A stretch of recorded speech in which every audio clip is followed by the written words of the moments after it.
All right, we're going to turn to the book of Colossians, chapter 1, verses 1 to 2.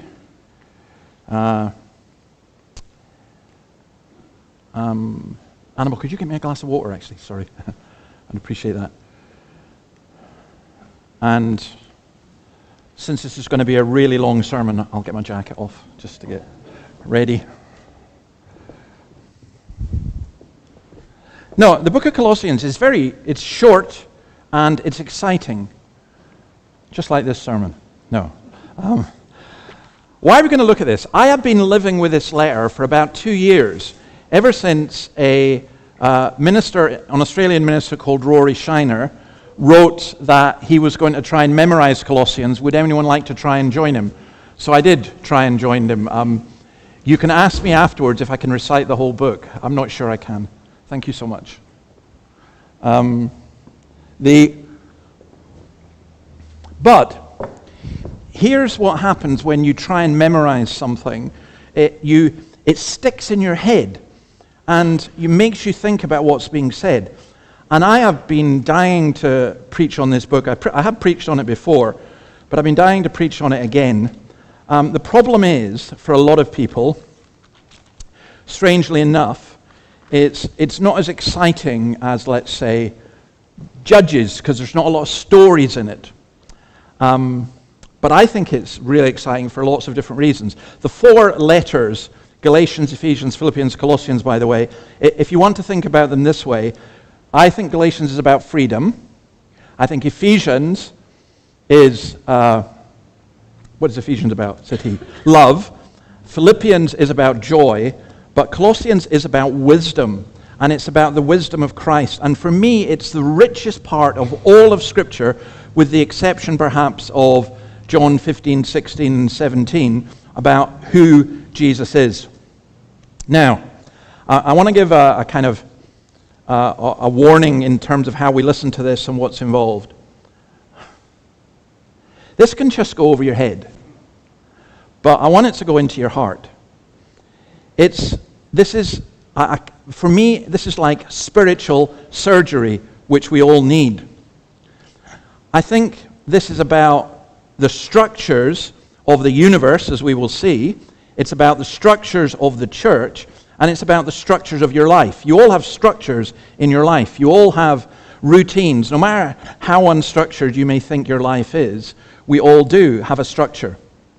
And in that regard, I want to quote something that C.S. Lewis said, which I think was really important.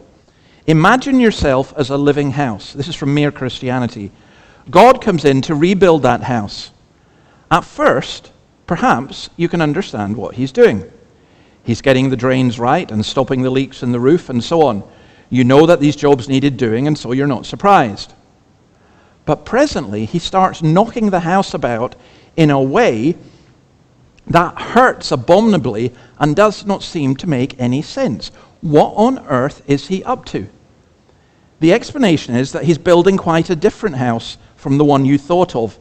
Throwing out a new wing here, putting on an extra floor there, running up towers, making courtyards. You thought you were being made into a decent little cottage, but he's building a palace. He intends to come and live in it himself. So here's the thing. You would think, and maybe a lot of churches teach it like this, non-Christians need to come and hear the gospel so that they can be changed. But Christians need to hear the gospel so that we can be changed. Now, as we look at this book, it is amazing. It's God's word to Colossae, and we'll see where that is in a moment. But also it's God's word to us here in Scottskirk. And as we go on, we'll see that in many ways we are like the church in Colossae, and our situation here in Newcastle is like the situation in Colossae. But I also do want to issue a kind of health warning. I guess you might call it a trigger warning. There are things in here that are deeply challenging and disturbing. Now, there's another aspect as we approach this as well. Your attitude to listening to things, you might say, well, what about me? What does this say about me? Look at the problems that I am having, And the church is only adding to them. We seem to be constantly facing demands and stress that's caused by work and family and health and finance, and we don't have enough time, and the church only adds something extra to that. And I think that's the way, by the way, a lot of Christians feel about church. It's something extra. You've got everything that you had, that everyone else in the world has. You've got all of that, and then church comes in, and it's like something extra. And when we start thinking like that, we're in real problem. We're going to have, if you like, a series about the church, and people go, oh, what about me? Can God not tell me how to cope? Well, in Colossians 4 and verse 16, we're told that after this letter has been read to you, see that it's also read in the church of the Laodiceans, and you in turn read the letter from Laodicea. Now, this letter was written to be read in church the whole way through. In fact, we might do that one time. We might just read it all the way through. It is incredibly rich.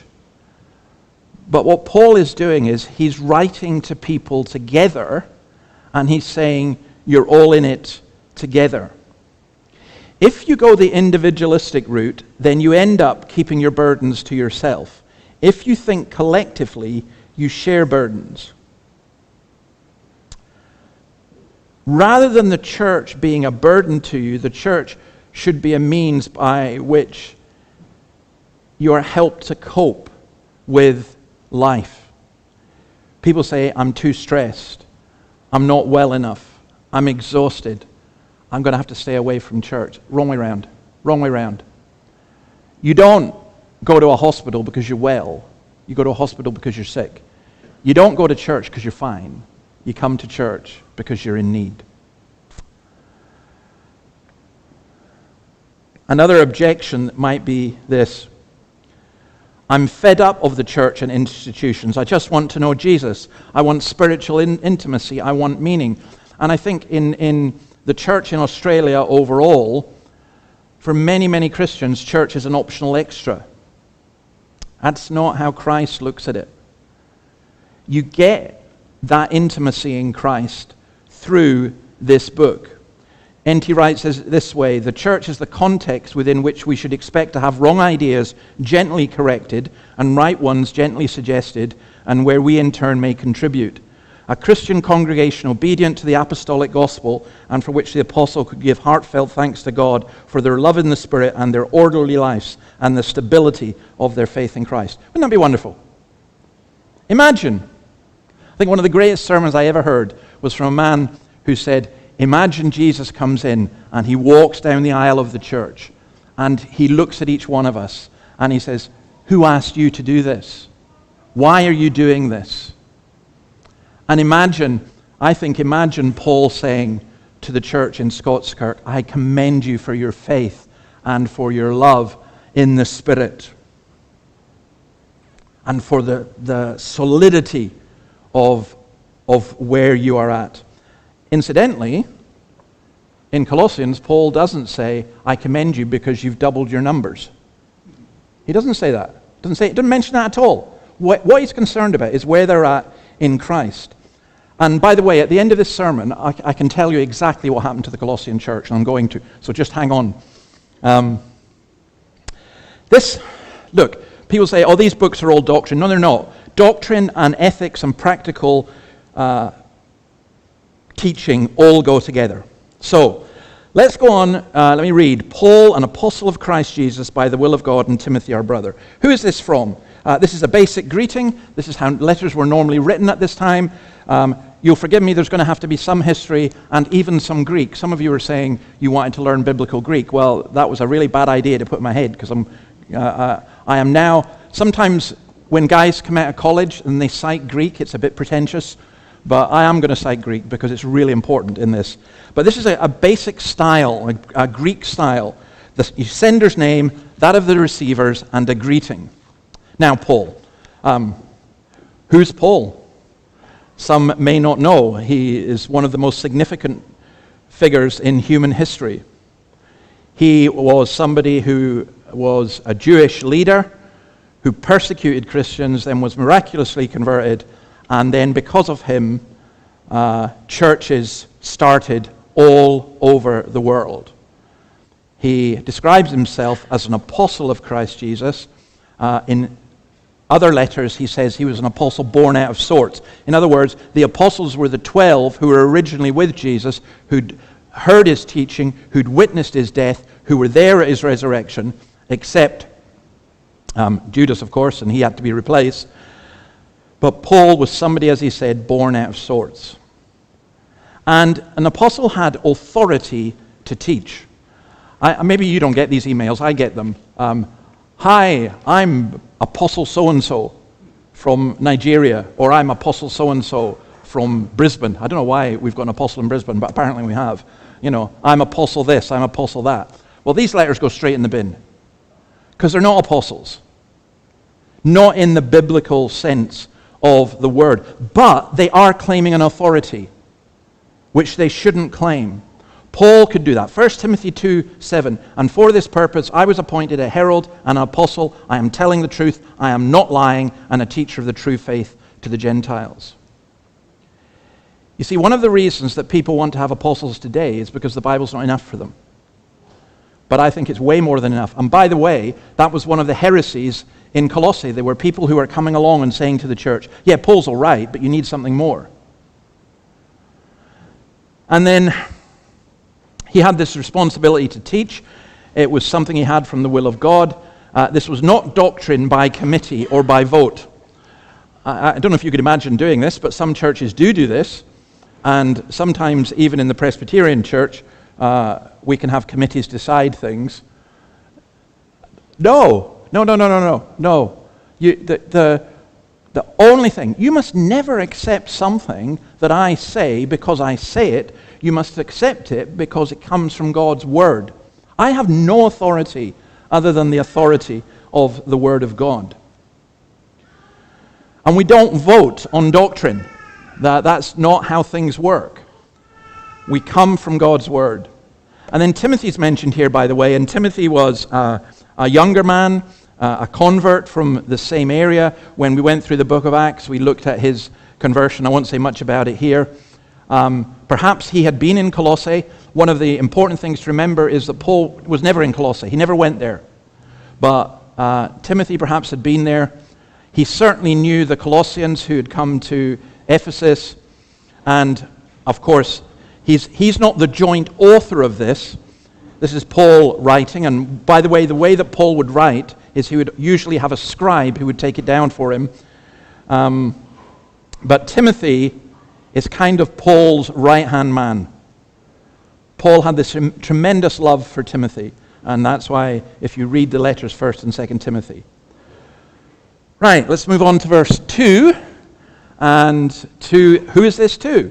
To the holy and faithful brothers and sisters in Christ. God's holy people in Colossae.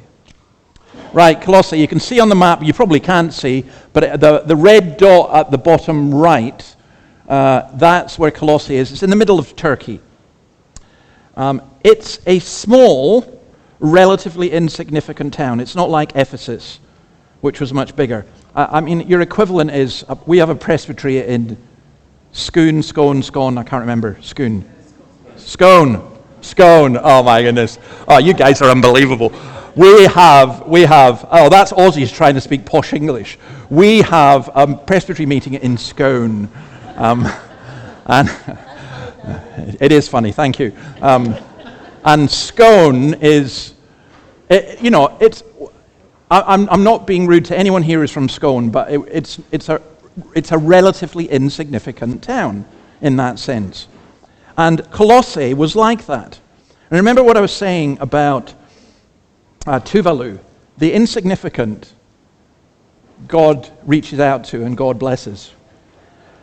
It was in the Lycus Valley, 100 miles east of Ephesus, belonged to the Roman province of Asia. One of the interesting things is it was a tributary of the river Meander. Now, the river Meander was famous for its many corners. I mean, I'm sure you probably don't use the word meander very often unless you're the kind of person who goes around talking about Scone, but When you meander, you're meandering, you're havering, you're waffling, you're going round and round, you're going different corners. And this river meandered, and that's how we got the English word meander. I know that there are Greeks who will argue that virtually every decent English word comes from Greece. Well, that's one of the ones that does. Meander. Now, other churches have been established in the area. Close by is Laodicea, which is 10 miles to the west. Hierapolis, which is 12 miles to the northwest. Also, what is really interesting here is that this was a sheep town, famous for wool. If you wanted to get wool, you went to Colossae. Now, the gospel came about the year AD 52-55, so about 20 years after the death of Jesus. Paul didn't visit Colossae, but through the lecture hall of Tyrannus, if you read in Acts 19, people from Colossae, people from all over that province of Asia, came and heard the word of the Lord. And one of those was a man called Epaphras. And by the way, I think it's lovely that that happened. You know what my absolute dream would be? To have lunchtime services here that people who are coming into town for business and stuff come to, and then go away to Scone or wherever and preach the gospel there. Or go to Dunedoo and preach the gospel there. That's what happened.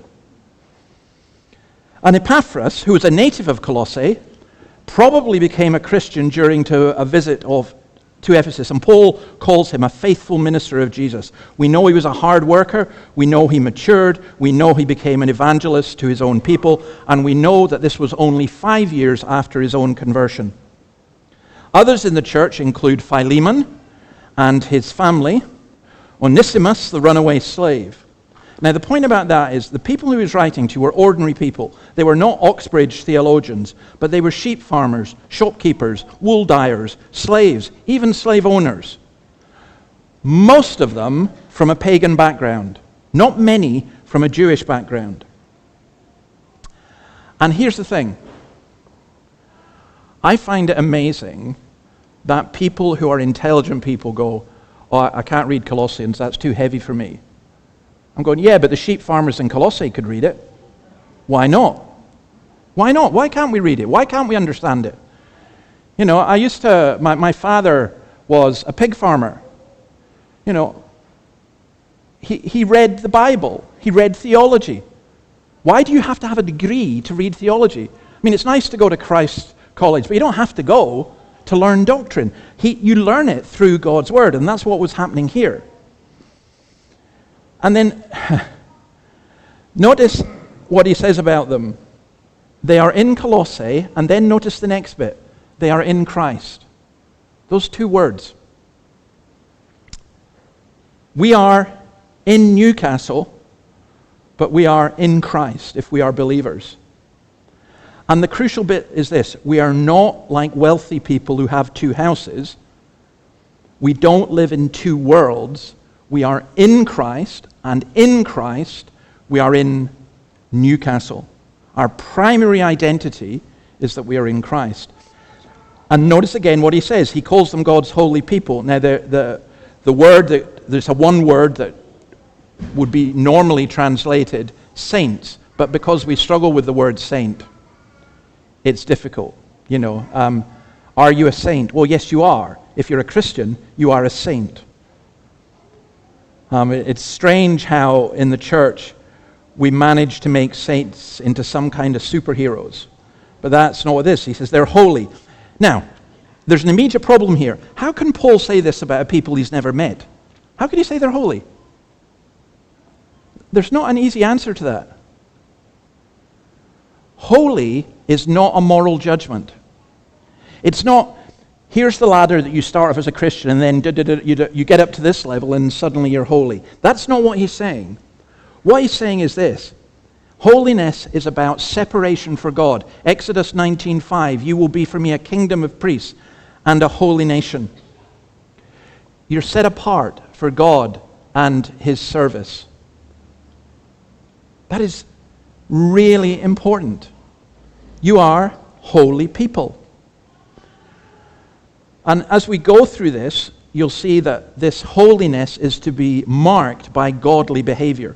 And then they're faithful. That means believing, they have a living fellowship in Christ. This is not changing from the doctrine. They stuck with what Paul taught them. At least that's what he's encouraging them to do. Now, let me tell you a problem that occurs.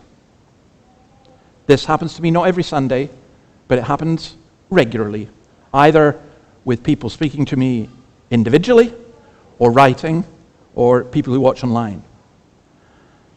And you'll get things said like this: you shouldn't say that. You shouldn't say that because, and often the empathy card gets played. It's not empathetic. You shouldn't say that because it will upset people. You shouldn't say that because it's political. You shouldn't say that. And sometimes I get invited to go to churches, and I remember one church I was invited to, and they gave me a list of things that I couldn't say. And I said to them, well, I'm not coming. Nobody says what I can and cannot say. That's not how this works. But let me tell you, the pressure not to say some things is enormous. Because you don't want to upset people, and you don't want to get in trouble. But Paul says, you've got to stick. By the way, what Paul does here, this is such a politically incorrect letter. Paul really goes for it with them. And that's because he cares for them, and he loves them, and he wants them to hear the word of God. And he says this to people whom he had never met. He was crystal clear for these young believers. And I'll tell you this, my heart breaks for young believers in this area because far too many of them are not hearing crystal clarity. And I'm not boasting, and I'm not saying, oh, I am, and every other church is wrong. That's not what I'm saying. What I'm saying is, I've come across so many young people that the kind of teaching they were getting, to be honest, they'd almost be better not going to church. And that's in evangelical churches as well. They need in this world, more than anything else, our young people need crystal clear Bible teaching. And that's what Paul is saying here. Well, why? Let's go on. Grace and peace to you from God our Father. Now, Epaphras had visited Paul in Rome, and he told him about the state of the church, Colossae, Laodicea, and Hierapolis. And what Epaphras said, he didn't go and say, as you often hear in church reports, oh, everything's wonderful and everything's great. I was at a church leaders meeting this week. And honestly, you would think that we live in Christian paradise because every church is doing great and God is working everywhere. And what I never heard mentioned was sin. What I never heard mentioned was we're really struggling with this. What I never heard mentioned was the genuine problems and issues that they have. But we can't say that. Everything's got to be fine. And you get to the point where you just don't believe any of it. And that's so... Epaphras goes to him and says, Paul, we've got real problems in Colossae. There's pressure from out with the church, and now there's pressure from within. And in particular, although they'd been doing really well, and he's very grateful for them, they had this thing called the Colossian heresy. Now, what was it? As I say, we'll come on this more and more, but it was a philosophy based on tradition. It was a spiritual elite who had mystical experiences due to self-denying practices. They were self-centered, and they were focused on human merit, but boy, could they talk spiritually. They were the ones who could say, God told me. They were the ones who could say, let me tell you what God has told me. Yet it was a philosophy that was more about tradition than about Christ, and it was a philosophy that was incredibly self-centered. Have you ever noticed how much Christian teaching can become self-centered? They claimed that God had given them this ministry, yet Epaphras says, Paul, you've got to do something because this is destroying the church. These people who have their ministry.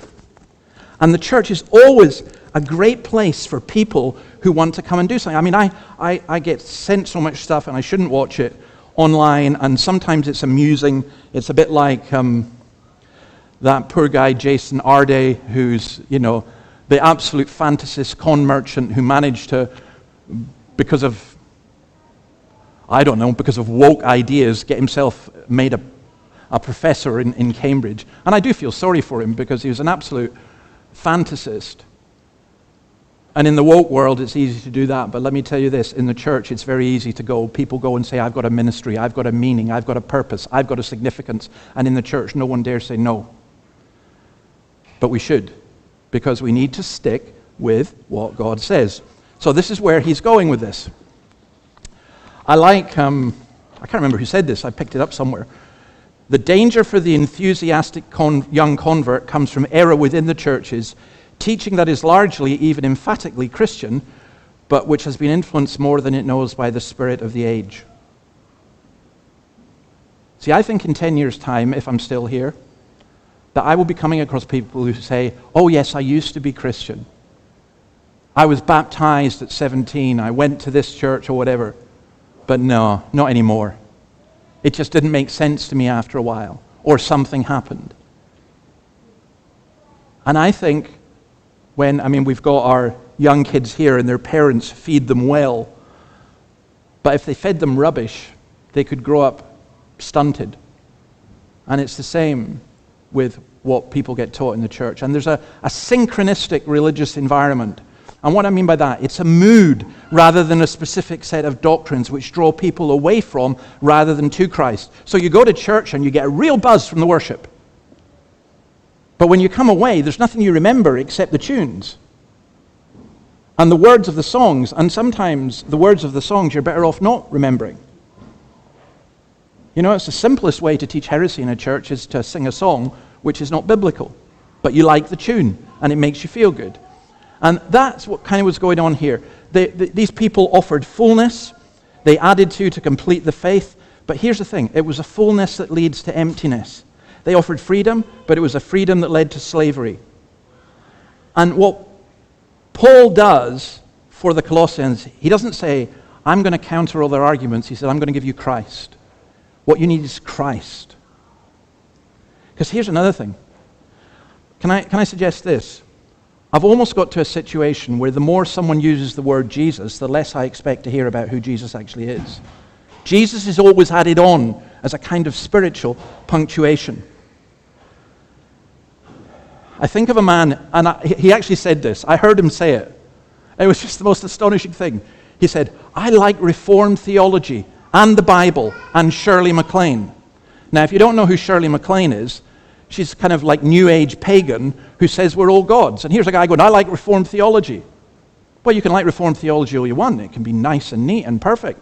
But if you don't have Christ, then you probably will go along with Shirley MacLaine with some things.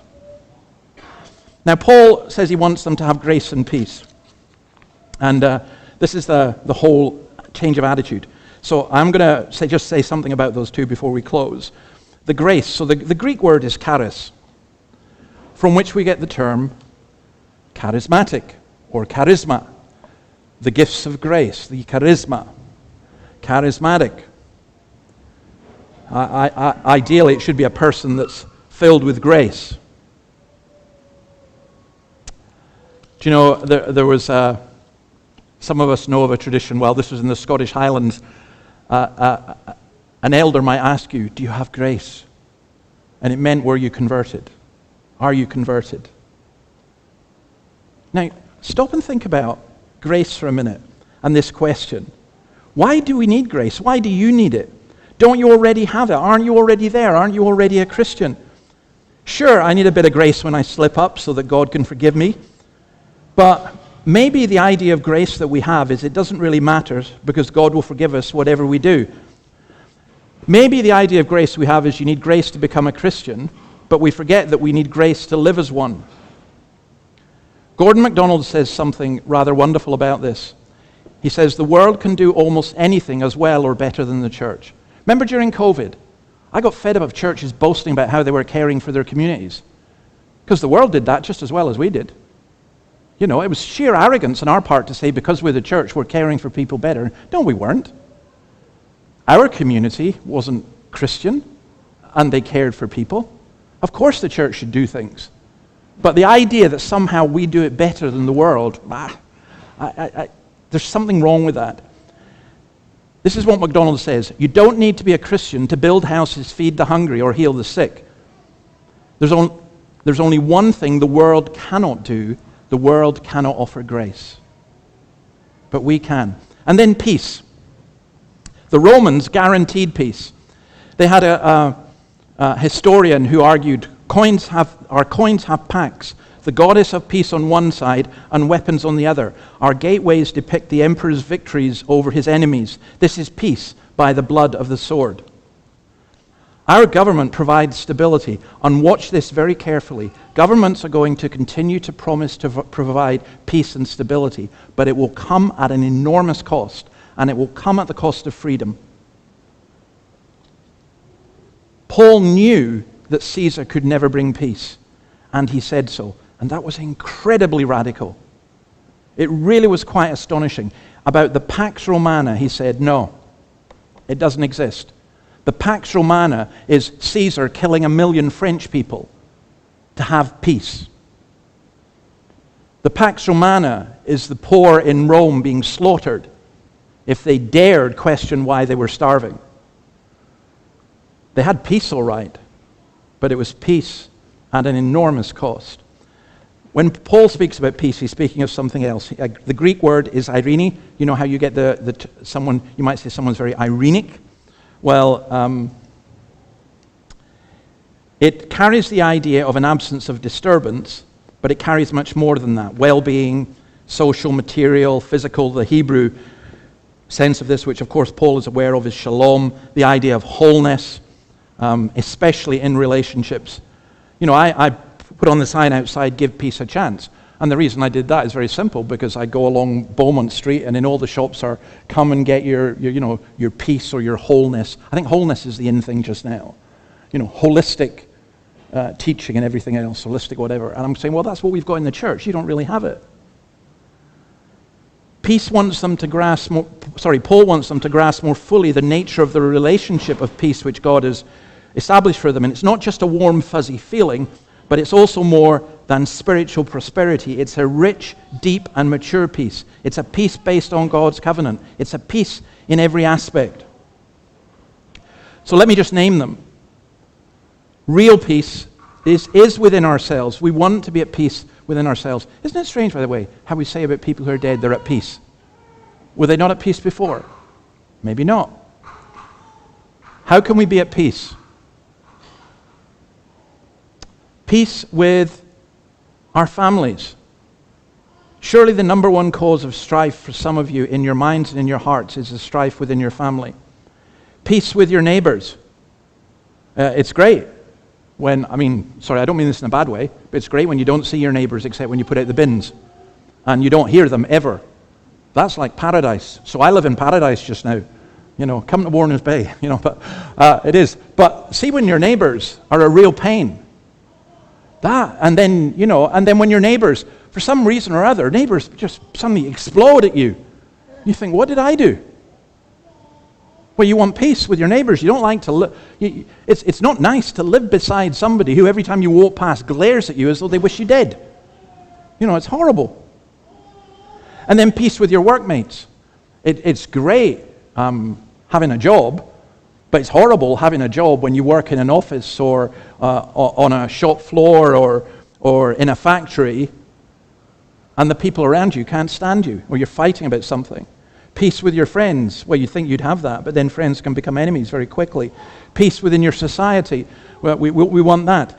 Peace with your church. It's horrible in the church when there's fighting, and often there is. But the real peace that we need, almost before we can get all these other things, is peace with God. That's peace from God the Father. And that's what we need to go for. I think all these other things, I don't think the Bible says when you become a Christian you will get peace in all these other areas, but what will happen is you will get a peace within yourself which enables you to put these things into perspective. Mark Meynell says this: peace is not simply the absence of hostilities, it is the settled and contented wholeness and flourishing that inevitably result from God's work in His world. It is ultimately the perfect peace that once existed in the Garden of Eden, a peace which the world cannot fathom and which only originates from Christ Himself. It's the kind of peace that casts out all fear and anxiety.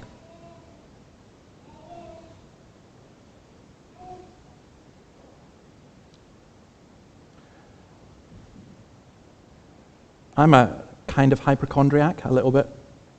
I always think when something's aching or something, is this something really serious? Do you know this? I have to say this, that some of the greatest peace I've ever known is when I thought, that's my life probably over. And God brings peace. And I think we need within ourselves peace. It's one of the reasons we should come to hear God's word so that God reaches out and, like Paul says, grace and peace to you. It's something that he's giving you. Jesus says, peace I leave with you, my peace I give you. I do not give to you as the world gives. Do not let your hearts be troubled and do not be afraid. If you're going to memorize a verse of Scripture, memorize that one. And understand what it means and how it applies. We're going to sing this in a moment, but when peace like a river attendeth my soul, when sorrows like sea billows roll, whatever my lot thou hast taught me to know, it is well with my soul. And many of you will know the story that was written by a man who was traveling on a ship, and as he passed over an area where his wife and children, had drowned, and his wife had written, all lost, all his property, everything. And as he traveled past that spot, this is what he wrote. Peace I leave with you, my peace I give you. So, what happened to the Colossian church? About 5 years after this letter was written, we know something happened. Why? Because it's the only church in Turkey that's not mentioned in the 7 letters in Revelation. It should have been 8 letters. Hierapolis is mentioned, Laodicea is mentioned, but Colossae is not mentioned. Why? Because 5 years after this letter was written, with Paul saying grace and peace, there was an earthquake in Colossae and it was destroyed. The whole city was flattened. And really unusually for that time, it was never rebuilt. It was never rebuilt. And you can go there today and there's a hill, and you go the hill that's at Colossae and you'll find bits of masonry sticking out from that hill as the result of that earthquake in AD 60. Paul is writing to a church, he doesn't know this, but he's writing to a church that's got 5 years left. And he says, grace and peace to you. And he points them to the Christ who is the cause, the meaning, the purpose of the whole universe. And even if the church gets destroyed and the city gets destroyed, and maybe some of the people here were killed in that earthquake, it doesn't matter, because there is this great mystery, Christ in you, the hope of glory, which is coming. Now, I leave you with one simple question, and it's the question. Do you actually want this? Because I think most of us want grace so that we can just get on with what we really want, and most of us want peace so that we can be left alone to do what we really want. But do we want this for ourselves, for our families, for the church? Then we need to listen to Jesus speaking to us in His Word, and we need to understand that Jesus is King of everything, that all the things we rely on will be shattered, and the only way we can know peace and grace is through Christ. And when we've got Christ, even when things around us that are very dear to us, and people who are very dear to us, and relationships that are very dear to us are shattered, the peace of Christ, which passes all understanding, will be ours. So, this is a wonderful letter, and I pray that God would grant us grace and peace, which comes from God our Father. Just imagine you're sitting in that church and you're hearing this letter read for the first time, and you know that Paul has got some things to say to you about things that are wrong in the church, but he starts off with this. This is from God the Father, grace and peace to you. You are holy people. You are set apart people. You are faithful people. Grace and peace be to you.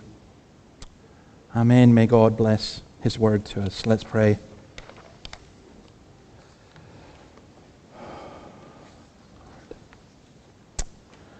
Lord,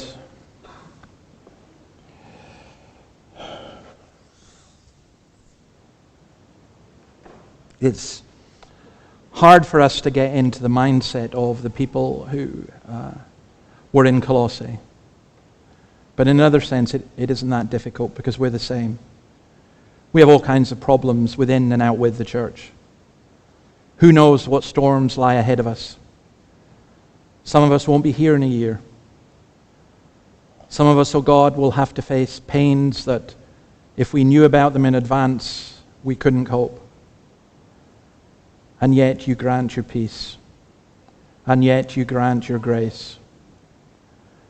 We live in such a confused world. And we confess, oh God, we live in such confused churches. There's so much of the world that comes in and distorts. And so we ask that you would enable us to fix our eyes on Jesus, the author and the perfecter of our faith. That we would, as Paul longed for the Colossians, become mature in Christ. That we would grow up. That as we look at this letter over these next weeks, that we would be transformed and we would be changed. And I pray for any who do not know you, that they may see your grace and peace. We ask this in your name. Amen.